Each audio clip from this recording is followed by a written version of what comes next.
Hey everyone, it's Dr. Lucien, and this is the first of 4 videos I'm creating for week 8, in which I'm introducing the loss run data analysis project. I spoke about this project earlier in the semester, and it's a big deal, and you need to keep up. And so I'm going to try to give you a nice overview of what's expected, some tips for success, and I'm going to try to demonstrate as much as I can in these 4 videos. As you can see on the screen, I have a module set up with all the contents for this project. I'm going to go over the actual assignment sheet here in a moment. This is where you find the actual data, and we're going to go over that, I believe, in this video, maybe the next one. I also have a technical assistance reference document. It's an Excel sheet that provides a step-by-step breakdown, but it's meant for more of a reference. And then here is a video in which I go through the reference. So this is just to help you should you need some additional insight, if you want to understand it a little bit better before you get going. And then I've got some tutorial videos if you are not familiar with Microsoft Excel. These first 2 are really good. I used to talk about, I watched them both, and I used to cover the content myself, but she's much more friendly and easier to watch than I am. So these are good. If you are so inclined, I've also found a Excel for Beginners YouTube channel. He has dozens of videos. I also, as we get into what you're going to be submitting each week, you're going to want to watch these 2 videos on how to make professional tables and how to make professional figures and charts in Excel. Each week, you're going to provide an update. That update will be the figures or tables you've calculated, and I want them presented in a professional way. It just makes it easier for writing a report later if you're doing that each week. So each week there'll be something due for the next 5 weeks, and then December 3rd, your final Excel document is due. So up till then, you'll be submitting PDF versions of the weekly updates. That'll also be the date in which you submit your PowerPoint, and then that week you all will be signing up to do presentations, or if you're not available that week, you can do a recorded presentation, but I would prefer, and it's just a 5-minute. Okay. And then we finally have your final paper, which is an executive summary and technical report, is due on the 10th. So that's the big part there. I also provided some examples from last fall. The student, I thought, did a very good job. So here's their Excel document. You can take a look at it. It's not the same data, so don't think you can copy from anything there. And by the way, don't copy anything from here. This is meant to give you an idea of what the final product could look like. That's what it is. It's just so you have an idea what it could look like. Here's their Excel document. Again, completely different data set. Here's the presentation, and here's their executive summary and technical report. And I mean, they're not perfect, but they are very good. And it's something to look at. So I talked to this student. They said I could borrow these for you. And yeah, there it is. For week 8, this video and the others will be under this multimedia. I want you to take a look at these documents. They are very, very quick. But more importantly, I want you to really focus on what is the EMR.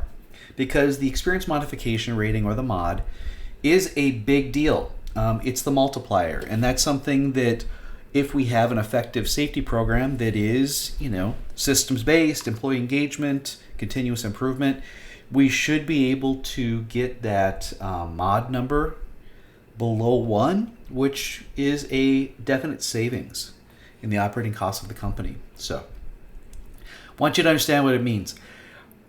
This is the binder assignment. Again, it's 4 videos and summarize these 5 things. Some of these are just super easy, so it shouldn't take very long. Most of the time will be spent doing the analysis for this week. And so every week, in the 4th video, we're going to open this up, and I'm going to show you what I expect each week in the updated assignment, and then you'll upload it here. Again, I'd like you to save it as a PDF. It's easier that way. And then there's a quiz. There's going to be some quizzes, but they're really going to revolve around workers' compensation and loss run data analysis. We just want to make sure you're understanding how to interpret. So that's what I've added. Here's the assignment. For my 43 students, this whole project is 30% of your grade. For my grad students, or 683, it's worth 40% of your grade. I do grade them a little bit differently. graduate students, you're required to, in the introduction of the technical report, describe what is workers' compensation and how it applies to this particular case study. And this case study is a data analysis project to determine the performance of the safety program and where the company should focus their efforts and how much they should invest. Okay, I said that fast, but that's what I expect. And you also should be providing APA citations for your write-up. For the undergrads, it's optional. It's highly recommended. This isn't in writing. This is just me verbally saying that the final exam is mostly work comp based, although because it's a final exam, I also have content that you just covered in the midterm. If you did well on that midterm and you do very well on this project, you can get out of the final exam. You don't have to take it. I will just assign you the score you have for both. It's sort of the combined of, I'll extend your midterm score and your score from the technical report. And that'll be your final exam. You don't have to take the final exam. I don't recommend it. It'll be twice as long and twice as hard as the midterm. That's what I'd say. For undergrads, you guys have to, if you write up in your introduction a full review of what is workers' compensation, and I'll be providing sort of an outline of what I want to see. If you do that, and again, you've done well on your midterm and stuff, you could also basically earn the right not to have to take the final exam, and I'll just post your score. So that's something to work for. Anybody who waits till the last minute to write this up, it's a big mistake. You want to be working on it each week, adding to it, so at the end you can fine-tune it and add things. Just trying to spit it out at the end is not going to be good. And you'll see that in the thing I provided to you, the samples. So each week now, there's it's 6 points a week for the next 5 weeks, or 6 weeks, I believe. And then you have your final Excel, which I grade. To combine all your Excel work is 30% of the grade. Your 5-minute presentation is 20% of the grade. I love that. And then your paper, the executive summary and report are 50% of the grade. And then this is the semester weighted. So basically, you're a new loss control specialist. You're supposed to evaluate this data set that's provided to you to present to management of the company on how their program's performing, where you would recommend they focus their attention, and how much money they can safely invest and how they should use that investment. So we're building off of everything we've done so far this semester. The only new thing is the actually analyzing the data yourself, writing the technical report yourself. Otherwise, you've done the executive summary, and you've got all the literature, the assumptions and everything that come in behind it. So each week I'll have updated videos taking you step by step through the analysis. You're graded on the quality and presentation of weekly submissions. So it's not just good enough to get it done. You need to actually present it in a quality way, in which I'll show you in the 4th video. Here's just a recommended breakdown for the paper, and you can look at the sample so it makes better understanding. And then for the presentation, you are penalized if you go over 5 minutes. It's meant to be an elevator speech. Really, it's a presentation similar to what an executive summary might be. And I give you some recommendations of how I would break it down, but you do it the way you want. And then I've got all the grading rubrics here, if that's something you need. So again, there are 5 updates, and then the final submission. So 5 times 6, that's 30, and that's worth 20, I think. So yeah. Don't wait. Work on this every week. Start it earlier in the week. I can start hosting regular online office hours to answer your questions and help you out. Just got to let me know. Side note, if anybody's interested, this group here, Insurance Loss Control Association, emailed me. They just had a conference in Indianapolis, and they asked if any of my students would be interested in participating in this group. I don't know the time commitment. I don't know whether they pay to have you go to a meeting or not, but he reached out to me, and so I'm sharing it with you because this class would be the ideal one. This is for both grad and undergrad. Just reach out to me if this sounds interesting. I'll try to get more information from the gentleman who contacted me through LinkedIn, and share that with you.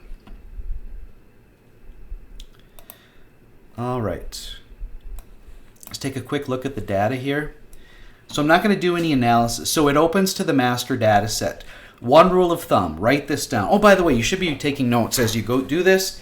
A couple recommendations, and I said this earlier in the semester. If you have an Apple computer system, I recommend you try and acquire something that's PC-based, Windows-based, for the simple reason that the Microsoft Excel program for the Apple is slightly different than the PC.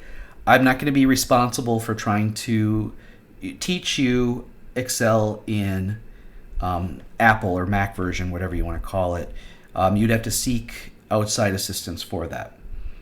Another is I would not try to do this project on a laptop. I suggest you acquire a setup of 2 big screens to work off of.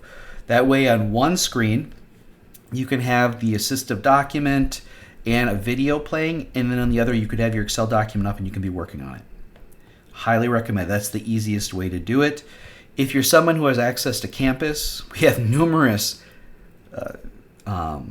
computer labs with this type of setup that you could use.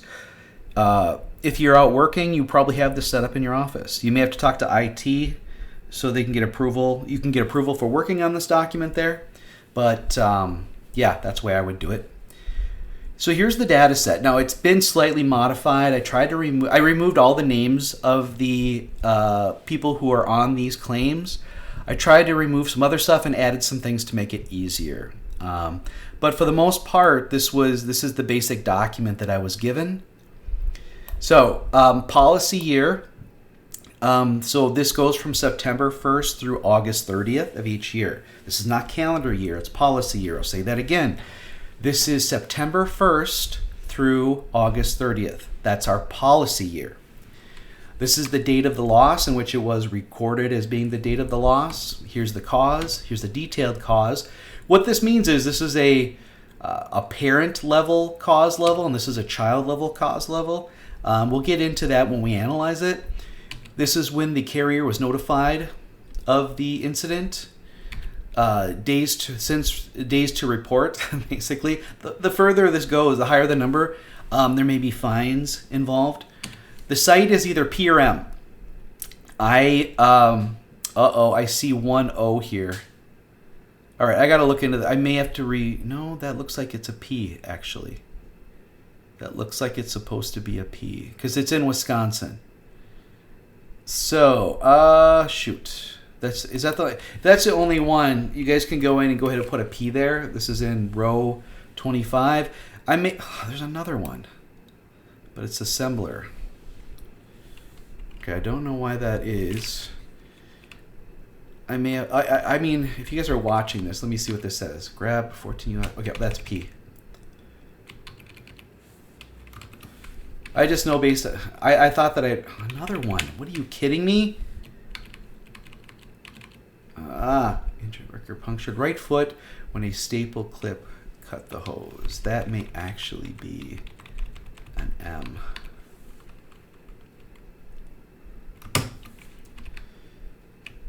Please no more. Man, I spent so long going through all this so I wouldn't have that issue.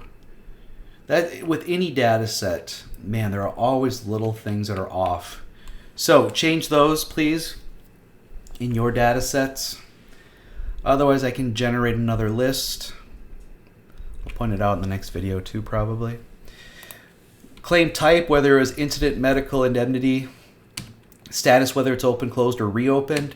The birth date of the individual, the age of the individual at the time of the claim, their hire date, their occupation code. See, some are missing.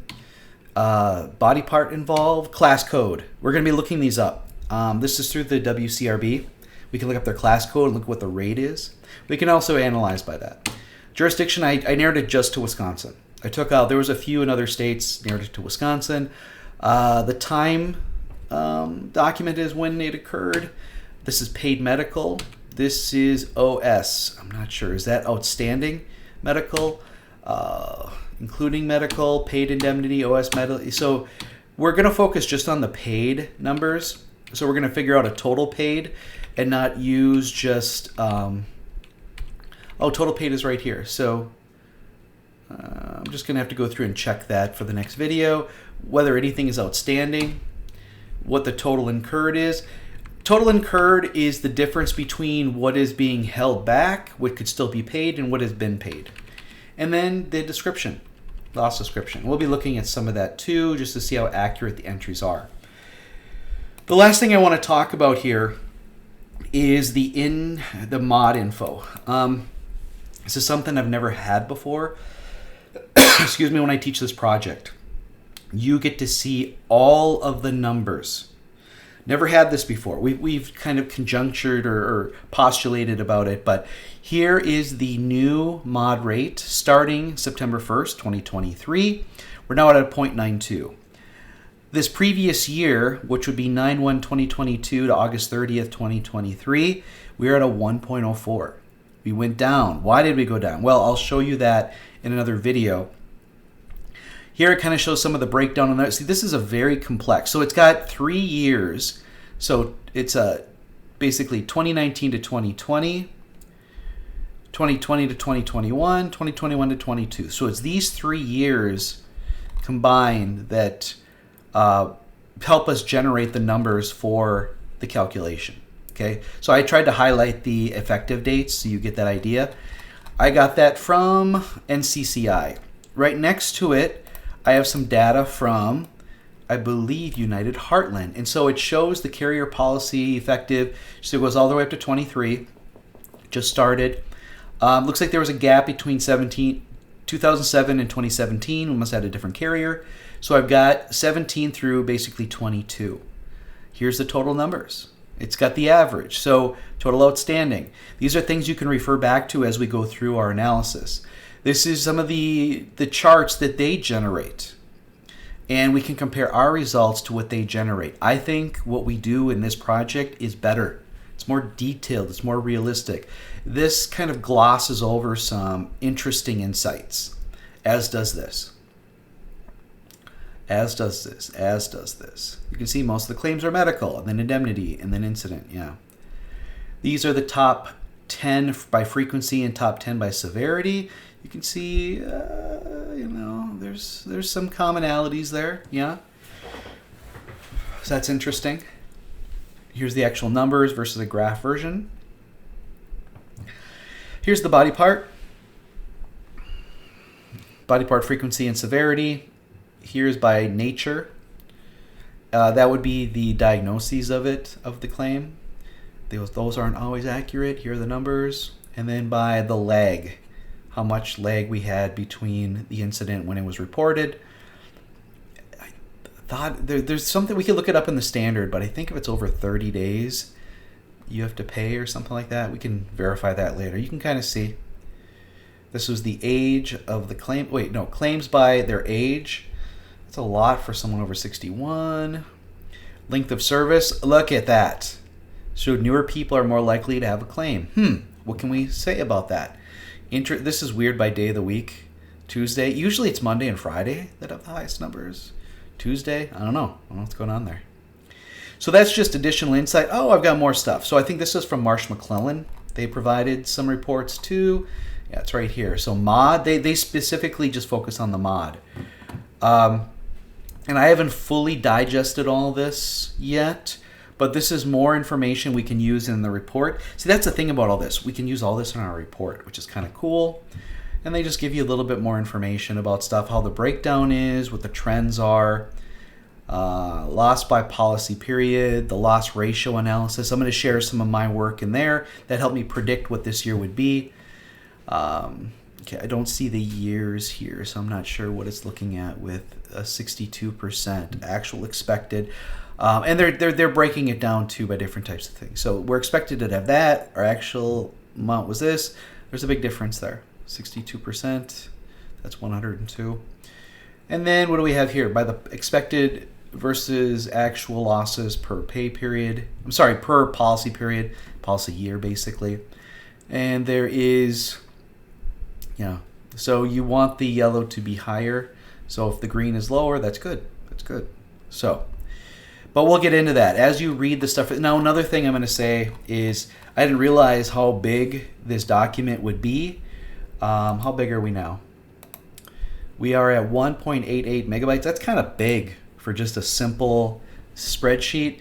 So as you go through this project and you save your updates, you do not have to keep this tab. If you want to delete this tab in your first save so that the work you're doing is in a smaller document, not so big to save, you can do that. I'm going to do that, but don't delete this. I mean, you always want to have this and look back at it. But there's a lot of information here. I debated whether to put it on a different sheet, but I decided to connect it to it. So that's all I have for right now. In the next video, what I'm going to do is begin the analysis. And we're going to go through 2 steps. We're going to do two tabs. And then the fourth one, I'm going to show you how to do the homework, and I'm going to show you some of the work that I did with this data, both at the beginning of the year and most recent,